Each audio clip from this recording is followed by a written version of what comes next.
Bismillahirrahmanirrahim. Dear students, Assalamu alaikum. Today we will discuss spectrum of hydrogen. Hydrogen spectrum is one of an important example of atomic spectrum. In previous lecture, I have told you about atomic spectrum, and I have told you that atomic spectrum is also known as line spectrum, यानी atomic spectrum को हम line spectrum भी कहते हैं और उसकी एक important example जो है वो हाइड्रोजन का स्पेक्ट्रम है। और ये कैसे हासिल किया जाता है कि हाइड्रोजन गैस जो है इसको डिस्चार्ज ट्यूब में फिल किया जाता है। डिस्चार्ज ट्यूब एक्सपेरिमेंट आप इस चैप्टर के स्टार्ट में पढ़ चुके हैं। और गैस का प्रेशर जो है वो बहुत कम रखा जाता है, बहुत लो रखा जाता है। जब बहुत लो प्रेशर पे डिस्चार्ज ट्यूब में गैस फिल करके हम उसमें से करंट पास करते हैं, हाई वोल्टेज पास करते हैं, तो ब्लू कलर की लाइट निकलती है डिस्चार्ज ट्यूब में से। एक ब्लू कलर की लाइट एमिट होती है और उस लाइट को, जो डिस्चार्ज ट्यूब में से लाइट निकली है, जब हम स्पेक्ट्रोमीटर के थ्रू देखते हैं। स्पेक्ट्रोमीटर एक ऐसा आला है कि जिसके ज़रिए आप कह लें कि हम स्पेक्ट्रम रिकॉर्ड करते हैं। जब हम स्पेक्ट्रोमीटर के ज़रिए इसको देखते हैं तो हमारे पास हमें कई आइसोलेटेड शार्प लाइंस नज़र आती हैं। आइसोलेटेड मतलब अलग अलग, और शार्प लाइंस हम उन लाइंस को कहते हैं जो आपस में डिफ्यूज ना हो, घुली मिली ना हो। जैसे आपने कल वाले लेक्चर में, अपने पिछले लेक्चर में कंटिन्यूस स्पेक्ट्रम में देखा था कि मुख्तलिफ कलर्स जो थे, जहाँ पे एक कलर ख़त्म और दूसरा शुरू होता है, वो वहाँ पे आपस में घुले हुए थे। जबकि लाइन स्पेक्ट्रम में आपने देखा था कि जो लाइंस थी वो आइसोलेटेड थी, यानी एक दूसरे से अलग थी, और शार्प लाइंस थी। शार्प लाइंस थी यानी एक लाइन दूसरी में मिक्स नहीं थी। तो ये हाइड्रोजन का स्पेक्ट्रम था और इसमें जो हमें मुख्तलिफ कलर की लाइंस नज़र आती हैं, उन लाइंस को हम कहते हैं स्पेक्ट्रल लाइंस। ठीक है। और इन लाइन की जो वेवलेंथ है मुख्तलिफ रीजन्स में, यानी जब हम उन लाइंस की वेवलेंथ देखते हैं तो कुछ लाइंस जो हैं वो विजिबल रीजन में फॉल करती हैं। आपको पिछले लेक्चर में स्पेक्ट्रम के मुख्तलिफ रीजन बताए थे। आपने वो देखा था कि एक अल्ट्रा वायलेट रीजन है, यूवी, विजिबल, आईआर, इंफ्रारेड जिसको हम कहते हैं, cosmic rays, gamma rays, X rays वगैरह।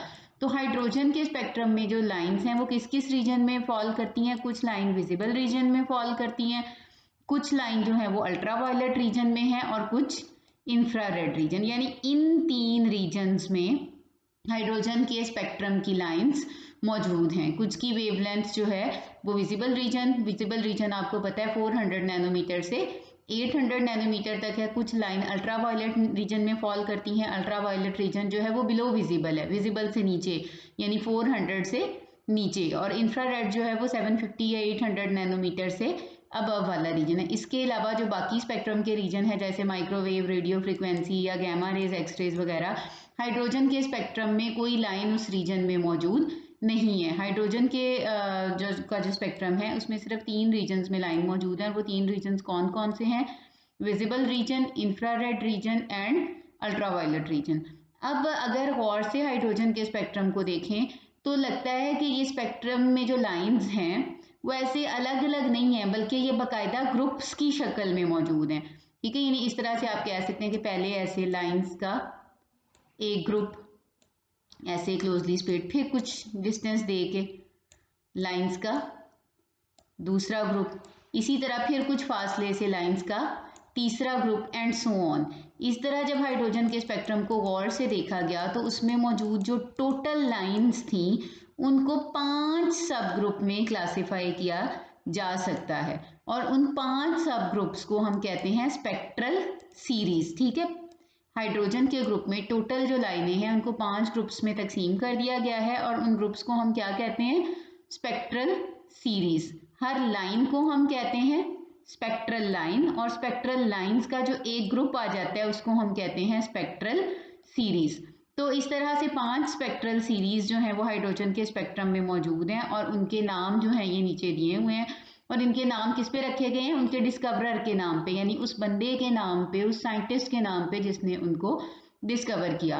तो सबसे पहली जो हाइड्रोजन के स्पेक्ट्रम में लाइन या सीरीज जो मौजूद है, स्पेक्ट्रल सीरीज, उसका नाम है लाइमन सीरीज।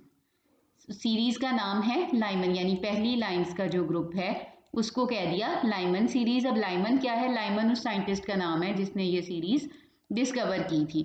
और ये किस रीजन में फॉल करती है, तो ये अल्ट्रा वायलेट रीजन में मौजूद है। दूसरी सीरीज का नाम है बामर सीरीज, बामर भी साइंटिस्ट का नाम है, ये किस रीजन में फॉल करती है, विजिबल रीजन में।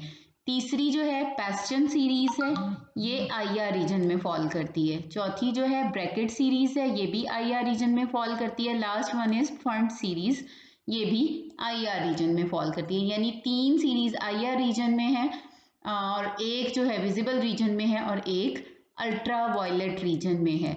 ये था हाइड्रोजन का स्पेक्ट्रम। और इस एक्सपेरिमेंट को यानी डिस्चार्ज ट्यूब वाला जो एक्सपेरिमेंट है, अगर हम इसको डायग्राम की शक्ल में देखना चाहें तो कुछ इस किस्म का ये एक्सपेरिमेंट था कि ये देखें, ये डिस्चार्ज ट्यूब है, ठीक है, ये वाला पोर्शन, ये डिस्चार्ज ट्यूब है जिसमें हाइड्रोजन गैस लो प्रेशर पे फिल की और जब इसमें से करंट गुजारा तो इसने ब्लू कलर की लाइट निकाली। अब उस ब्लू कलर की लाइट को इन स्लिट्स में से गुजार के, स्लिट में से गुजारने का क्या मकसद है, ताकि लाइट की एक बारीक सी बीम, एक नैरो सी बीम हासिल हो जाए। फिर इनको प्रिज्म में से पास किया और आपने देखा है कि जब लाइट को प्रिज्म में से पास करते हैं तो वो डिफरेंट वेवलेंथ में डिस्पर्स हो जाती है, जिसका फिर हम आगे इमेज ले लेते हैं। तो आपको इसमें नज़र आ रहा है कि ये कुछ रेड कलर की लाइंस हैं, कुछ जो है वो ग्रीन है, ब्लू ग्रीन है, ब्लू वायलेट है और वायलेट है।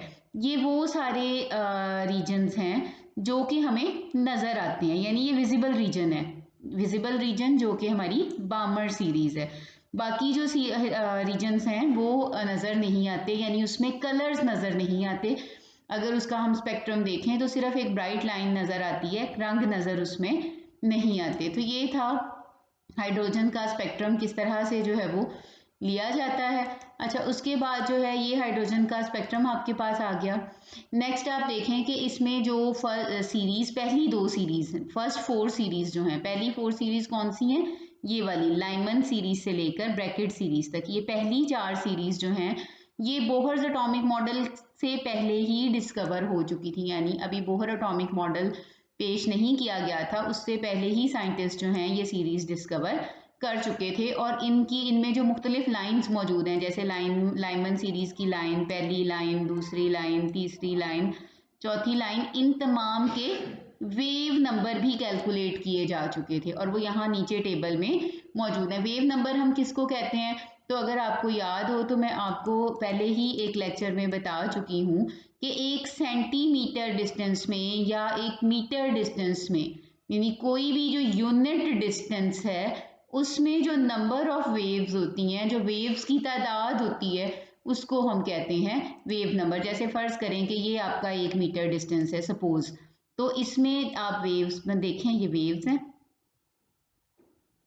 और वेव्स की इस डिस्टेंस में जितनी तादाद है उसको आप काउंट कर लें, वो होगा वेव नंबर। जैसे कि यहाँ तक ये 1 वेव, 2, 3, देन 4, 5, 6, 7, 8 और 9, यानी ये जो मैंने अभी डायग्राम ड्रॉ की है इसमें आपको यूनिट डिस्टेंस में 9 वेव्स नज़र आ रही हैं, ठीक है। तो ये आपको, इसका मकसद आपको वेव नंबर का कॉन्सेप्ट देना था कि वेव नंबर होता क्या है।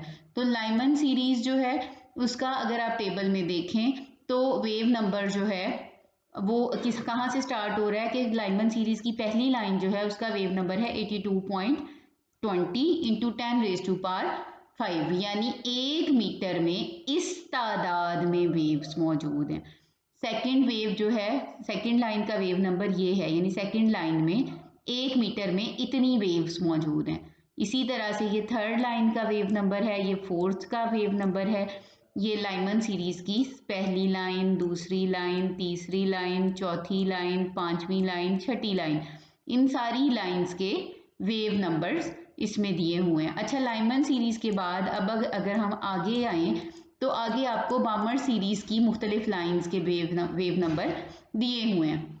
बामर सीरीज की जो मुख्तलिफ लाइंस हैं उनके ख़ास नाम है, जैसे कि हाइड्रोजन अल्फ़ा, बीटा वगैरह। बामर सीरीज की पहली लाइन को हम कहते हैं हाइड्रोजन अल्फ़ा लाइन, ये उसका वेव नंबर है। फिर हाइड्रोजन बीटा लाइन कहते हैं दूसरी लाइन को, तीसरी लाइन को हम कहते हैं हाइड्रोजन गैमा लाइन, फिर hydrogen sigma line and so on.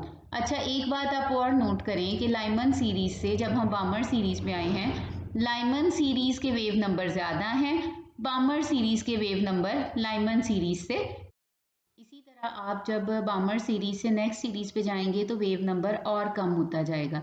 यानी जब हम लाइमन सीरीज से बामर पे, फिर पास्टन पे, फिर ब्रैकेट सीरीज पे, फिर फंड सीरीज पे आते हैं तो हम ये देखते हैं कि वेव नंबर्स इनके मुसलसल कम हो रहे हैं, वेव नंबर में कमी आ रही है और एनर्जी जो है वो इनकी वेव नंबर कम होने से इनकी एनर्जी भी कम हो रही है। ठीक है, अब उसके बाद जो है नेक्स्ट जो हमारे पास है स्लाइड, उसमें हम देखेंगे कि ये मुख्तलिफ जो हाइड्रोजन की स्पेक्ट्रम में मुख्तलिफ लाइन्स हैं वो किस तरह से आती हैं।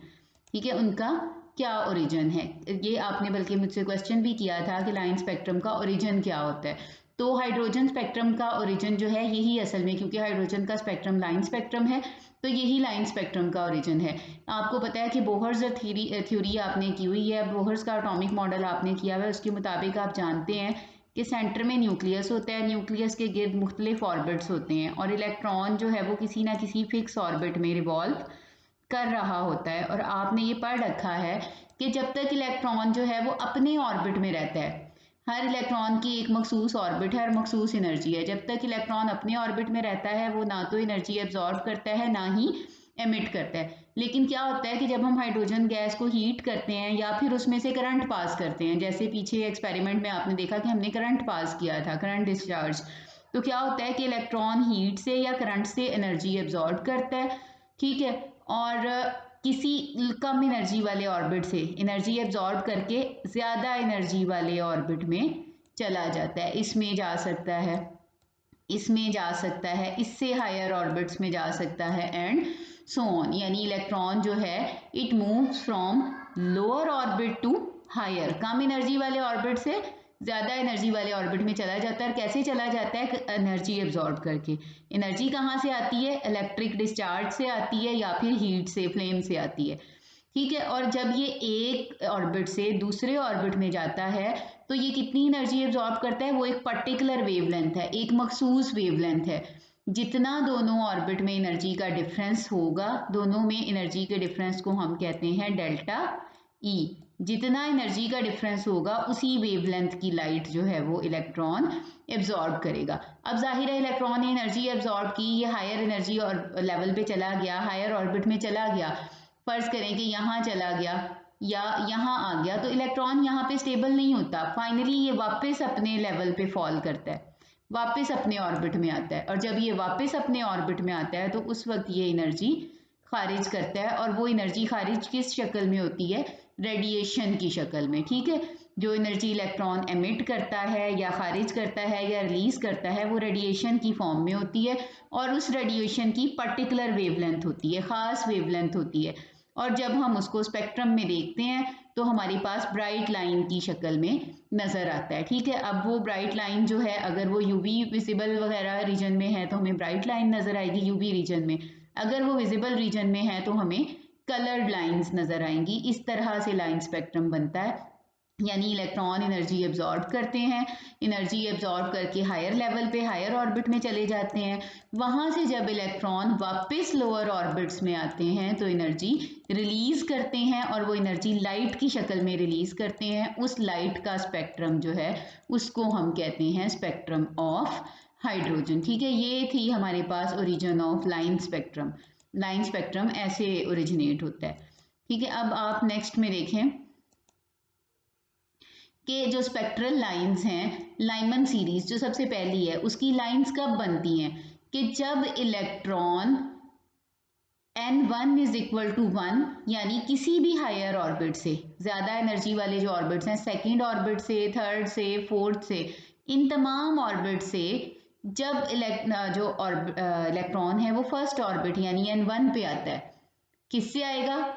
या तो इलेक्ट्रॉन सेकेंड ऑर्बिट से फर्स्ट पे आ जाए, थर्ड ऑर्बिट से फर्स्ट पे आ जाए, फोर्थ ऑर्बिट से फर्स्ट पे आ जाए, फिफ्थ से फर्स्ट पे, यानी जब भी इलेक्ट्रॉन सारे हायर ऑर्बिट से वापस आता है फर्स्ट ऑर्बिट पे तो लाइमन सीरीज बनती है। और लाइमन को उस वक्त नहीं पता था कि इसकी रीज़न क्या है, बस उसे ये पता था कि स्पेक्ट्रम में ये लाइंस मौजूद हैं, ये बनती क्यों हैं ये उसको नहीं पता था। नेक्स्ट पेज पे मैं आपको इसकी डायग्राम दिखाऊंगी तो ये आपको क्लियर होगा। इसी तरह बामर सीरीज जो है वो 1887 में डिस्कवर हुई थी, और ये बामर सीरीज कब बनती है?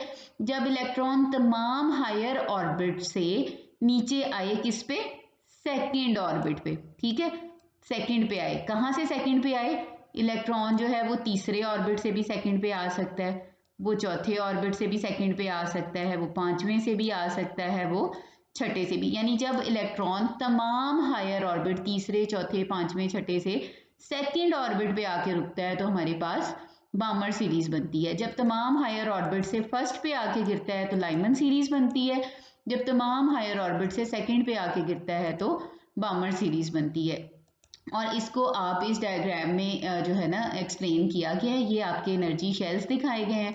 देखें जैसे ये आपका, वैसे तो आपके जो एनर्जी लेवल्स हैं, जो ऑर्बिट्स हैं, आपको पता है कि वो इस तरह से होते हैं, गोल सर्कुलर, पहला ऑर्बिट, दूसरा ऑर्बिट, ये सेंटर में न्यूक्लियस, तीसरा ऑर्बिट एंड सो ऑन। लेकिन यहाँ पे आपको इन्होंने इन ऑर्बिट्स को स्ट्रेट लाइन से जाहिर किया हुआ है आपको समझाने के लिए कि ये n इज इक्वल टू 1, यानी ये पहला ऑर्बिट है, ये दूसरा ऑर्बिट है, ये तीसरा ऑर्बिट है, ये चौथा, ये पांचवा, ये छठा और ये सातवां। तो आप देख रहे हैं कि इलेक्ट्रॉन दूसरे ऑर्बिट से पहले पे आया तो हमारे पास लाइमन सीरीज की पहली लाइन आई। तीसरे से जब पहले पे आया तो लाइमन सीरीज की दूसरी लाइन आई। चौथे से पहले पे आया तो तीसरी लाइन। यानी जब तमाम ऊपर वाले ऑर्बिट से इलेक्ट्रॉन फर्स्ट ऑर्बिट में आता है तो हमारे पास आती है लाइमन सीरीज, ठीक है। ये जो पिंकिश से कलर की, जो शॉकिंग पिंक कलर की लाइंस हैं, ये लाइमन सीरीज को बताती हैं कि जब इलेक्ट्रॉन सारे ऊपर वाले एनर्जी लेवल से फर्स्ट लेवल पे आता है, फर्स्ट ऑर्बिट पे आता है, जिसको आप के शेल कहते हैं, एल शेल से, एम शेल से, एन शेल से, ओ शेल से, जब ये पहले वाले शेल के शेल में आता है तो लाइमन सीरीज बनती है। इसी तरह से बामर सीरीज कब बनती है, जब इलेक्ट्रॉन सारे ऊपर वाले शेल्स में से सेकंड शेल पे आके रुकता है, ठीक है। ये ब्लू लाइंस जो हैं ये बामर सीरीज है। पास्चन सीरीज कब बनती है, जब इलेक्ट्रॉन तमाम ऊपर वाले शेल से थर्ड शेल पे आके गिरता है तो फिर पास्चन सीरीज बनती है। और जब इलेक्ट्रॉन तमाम ऊपर वाले शेल से चौथे शेल पे आके स्टॉप होता है तो हमारे पास ब्रैकेट सीरीज आती है। इसी तरह से फंड सीरीज में क्या होगा कि फंड सीरीज में इलेक्ट्रॉन तमाम हायर एनर्जी वाले ऑर्बिट से, ठीक है, हायर एनर्जी वाले ऑर्बिट से फिफ्थ ऑर्बिट पे आके स्टे करेगा। इस तरह हमारे पास फंड सीरीज आएगी, ठीक है।